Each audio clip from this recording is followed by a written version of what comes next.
प्यारे बच्चों, कैसे हैं आप सब? अच्छे हैं ना?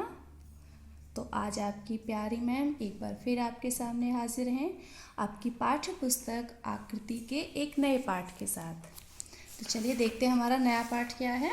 देखिए, पाठ 16 नन्हा पेड़। तो आज हम इस पाठ का पाठन करेंगे। चलिए शुरू करते हैं।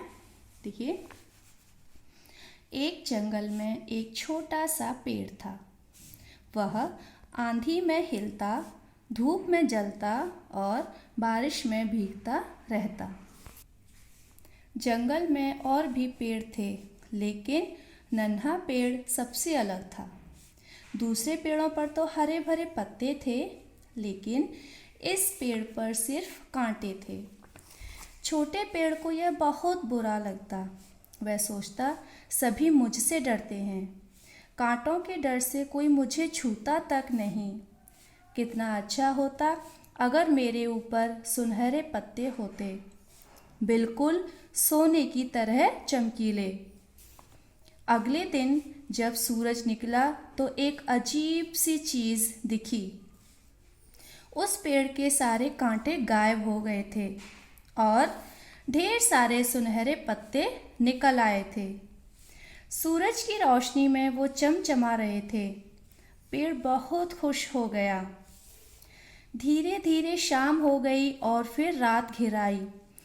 उस समय वहाँ पर एक आदमी आया। उसने देखा, यहाँ तो सोने के पत्ते लगे हैं। चुपके चुपके उसने सारे पत्ते तोड़कर थैली में भर लिए। पेड़ बेचारा ठूंठ बन गया। उसे बहुत दुख हुआ। सोचने लगा, मेरे पत्ते ज़रूर हों, लेकिन सुनहरे नहीं, कांच जैसे चमकदार होने से ही काम चल जाएगा। सुबह हुई तो पेड़ पर सुंदर सुंदर रंग बिरंगे कांच के पत्ते लगे हुए थे। पेड़ बहुत खुश हुआ। कहने लगा, देखे हैं ऐसे पत्ते किसी और पेड़ पर? उसी वक्त काले बादल छा गए और धीरे धीरे सूरज बादलों के पीछे छिप गया। तभी न जाने कहाँ से तेज आंधी आई और पूरा जंगल हिलने लगा। बड़े बड़े पेड़ तक जोर जोर से हिलने लगे। इसी तेज हवा में छोटे पेड़ के कांच के पत्ते झड़ झड़ कर चकनाचूर हो गए। फिर पेड़ फिर से ठूंठ हो गया।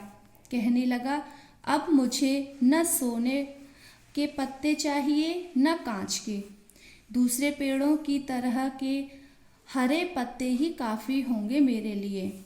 अगले दिन सुबह उठते ही उसने देखा कि उसकी डालों पर हरे भरे पत्ते हैं।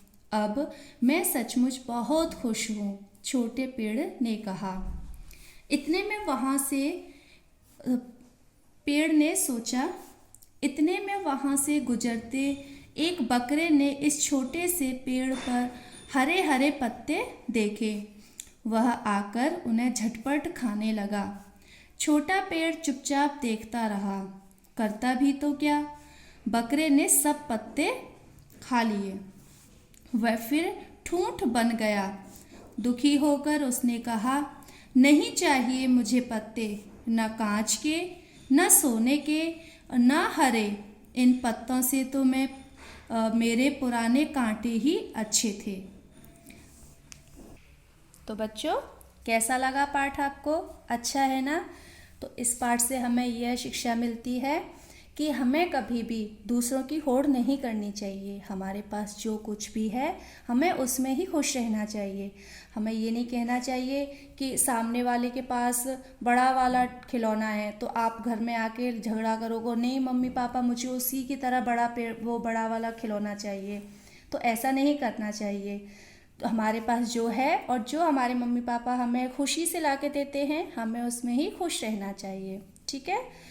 तो अब आपका गृह कार्य है कि आपको इस पाठ में आए हुए जितने भी कठिन शब्द हैं, उन कठिन शब्दों को और इस पाठ के शब्दार्थ को आपको अपनी कार्य पुस्तिका में लिखना है और उनको याद करना है। ठीक है?